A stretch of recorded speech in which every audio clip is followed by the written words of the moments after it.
ప్రభుత్వ సమగ్ర వైద్యశాల గుంటూరు నందు రోగుల సహాయార్థం పలు సేవలను ఒకే భవన సముదాయమందు అందుబాటులో ఉంచుట కొరకు తలపెట్టిన సర్వీస్ బ్లాక్ కు సంబంధించి జనవరి 2025 సంవత్సరంలో ఎప్పటి నుంచో ఎదురుచూస్తున్న సర్వీస్ బ్లాక్ నిర్మాణం కొరకు గౌరవ కేంద్ర మంత్రివర్యులైన శ్రీ పెమ్మసాని చంద్రశేఖర్ గారి చొరవతో హాస్పిటల్ డెవలప్మెంట్ సొసైటీ గుంటూరు సభ్యులైన ప్రముఖ పారిశ్రామికవేత్త మరియు సేవామూర్తి అయిన శ్రీ తులసి రామచంద్ర ప్రభు గారు దాదాపు 10 కోట్ల వ్యయంతో కూడుకున్న ఈ సర్వీస్ బ్లాక్ నిర్మాణాన్ని పూర్తి చేసి ఉపయోగంలోకి తెచ్చేందుకు గాను మొత్తం నిర్మాణ వ్యయాన్ని తులసి సీడ్స్ ప్రైవేట్ లిమిటెడ్ భరిస్తుందని, ఇది ఒక సామాజిక బాధ్యతతో పూర్తి నిబద్ధతతో నిర్వహిస్తోందని మన ముందుకు రావటం జరిగింది.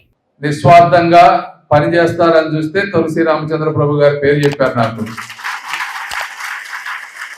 వారిని అడిగిన వెంటనే దానికి ఎంత ఖర్చు అయితే ఎంత, మేము ఎస్టిమేషన్ చేసింది 6 నుంచి 8 కోట్ల రూపాయల వరకు ఇస్తా అన్నారు.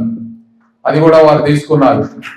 నర్సింగ్ విద్యార్థులకి బస్సు లేదు, ఎక్కడో దూరం నుంచి ఎక్కువ మంది నర్సెస్ అంటే అమ్మాయిలు ఉంటారు, వాళ్ళు ఎక్కడి నుంచో రాత్రిపూట ఆటోల్లో బస్సుల్లో వస్తుంటే ఇబ్బందిగా ఉంది, ఒక స్కూల్ బస్సు పెట్టమంటే 30 లక్షల రూపాయలు పెట్టి బస్సు అరేంజ్ చేశారు.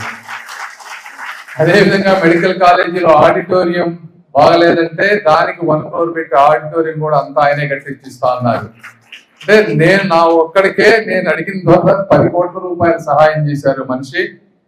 కాబట్టి వారికి వ్యక్తిగతంగా గుంటూరు ప్రజల తరపున అందరి తరపున కూడా మనస్ఫూర్తిగా ధన్యవాదాలు తెలుపుతా ఉన్నాను నేను. దీనికి సంబంధించి జనవరి మాసంలో జీవో నెంబర్ 11 ప్రభుత్వం రిలీజ్ చేయడం జరిగింది. కాగా దీనికి సంబంధించి అన్ని పర్మిషన్లు పూర్తి చేసుకుని ఈ రోజు director of medical education doctor D S V L Narasimham గారు, ఎస్ఎస్వి రమణ గారు, సూపరింటెండెంట్ గవర్నమెంట్ జిల్లా హాస్పిటల్ గుంటూరు మరియు శ్రీ యోగేష్ చంద్ర గారు, తులసి గ్రూప్ మేనేజింగ్ డైరెక్టర్ ముగ్గురు కూడాను డిఎంయు వారి కార్యాలయంలో మెమోరండమ్ ఆఫ్ అండర్స్టాండింగ్ ని అంగీకరించి మార్చుకోవటం జరిగింది. ఇక మీద సర్వీస్ బ్లాక్ కు సంబంధించిన నిర్మాణ కార్యక్రమాలు మొదలు పెడతామని ఈ సందర్భంగా Tulasi seeds private limited managing director అయిన శ్రీ తులసి యోగేష్ చంద్ర గారు తెలిపారు. తులసి సీడ్స్ ప్రైవేట్ లిమిటెడ్ యొక్క దాతృత్వ స్వభావానికి గాను శ్రీ యోగేష్ చంద్ర గారికి డిఎంఈ డాక్టర్ డిఎస్విఎల్ నరసింహం మరియు సూపరింటెండెంట్ డాక్టర్ ఎస్ఎస్వి రమణ గారు సన్మానించి వారి యొక్క గౌరవం తెలియజేశారు. ఈ భవనాన్ని 18 నెలల్లోగా పూర్తి చేసి అందిస్తామని ఈ సందర్భంగా తెలియజేశారు. దీనికి గాను పూర్తి సహకారాన్ని ప్రభుత్వ సమగ్ర వైద్యశాల అందజేస్తుందని సూపరింటెండెంట్ తెలిపారు.